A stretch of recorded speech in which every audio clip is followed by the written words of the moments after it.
ਜ਼ੈਦ ਭਾਈ ਮੁਲਤਾਨ ਵਾਲਾ ਵਾਸਤੇ ਤੁਸੀਂ ਐਸੀ ਜੋ ਰੋ ਤੁਸੀਂ ਲੈ ਕੇ ਆਂਦੇ ਨਵੇਂ ਤੋਂ ਨਵੇਂ, ਤੇ ਜੇ ਕੋਈ ਸਸਤਾ ਦੱਸੋ ਕੂਲਰ ਤੋਂ ਸਸਤਾ ਜਿਹੜਾ ਐਸੀ ਲੈਣਾ ਹੋਵੇ ਬੰਦਿਆਂ ਨੇ ਤੇ ਉਹ ਕਿਵੇਂ ਲੈ ਸਕਦੇ ਨੇ ਜੀ?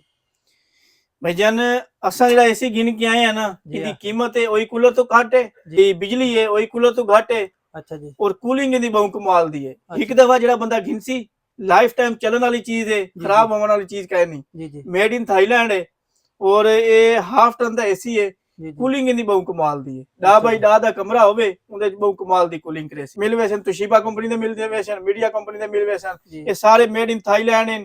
थाईलैंड तो आंदे जी जी कुछ चाइना दे भी आंदे जी। ते बाकी क्वालिटी जेहड़ी है वो सारे दी सेम है, अच्छा इको जी। क्वालिटी है। ते प्राइस असा बहुत मुनासिब जी कढ़ी है, सिर्फ और सिर्फ 22,500 रुपए तो साडे कोल वैरायटी स्टार्ट थींदी पई है। जी जी। जेड़े संगी गिनन वाले होमन, मुल्तान विच साडी ब्रांच ओपन थी गई है। अच्छा जी। ते 9 नंबर चुंगी वाला जेड़ा शहर है उनदे नाल सिटी टावर प्लाजा, जी जी उनदे अंदर 16 नंबर साडी दुकान है ग्राउंड फ्लोर ते। जी ते उत्थों तुहानू ये वैरायटी मिल वैसी।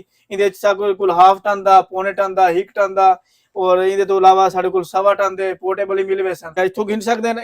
ਇਹਦੇ ਤੋਂ ਇਲਾਵਾ ਅਗਰ ਸਾਡੇ ਬਈ ਸ਼ਹਿਰਾਂ ਵਿੱਚ ਬ੍ਰਾਂਚਾਂ ਹਨ, ਜਿਵੇਂ ਕਿ ਇਸਲਾਮਾਬਾਦ, ਸਿਆਲਕੋਟ, ਲਾਹੌਰ, ਫੈਸਲਾਬਾਦ, ਗੁਜਰਾਂਵਾਲਾ जी ਔਰ जी। ਕਰਾਚੀ ਦੇ ਵਿੱਚ अच्छा ਉੱਥੋਂ ਹੀ जी। ਗਿਣ ਸਕਦੇ ਨੇ। ਅਗਰ ਕਹੇ ਆਨਲਾਈਨ ਆਰਡਰ ਬੁੱਕ ਕਰਵਾਉਣਾ ਹੋਵੇ अच्छा ਤੇ ਇਹ जी। ਸਾਡੇ ਨੰਬਰ ਇਹਨਾਂ ਨੰਬਰਾਂ ਦੇ ਉੱਤੇ ਆਨਲਾਈਨ ਆਰਡਰ ਬੁੱਕ ਵੀ ਕਰਵਾ ਸਕਦੇ ਨੇ। अच्छा जी।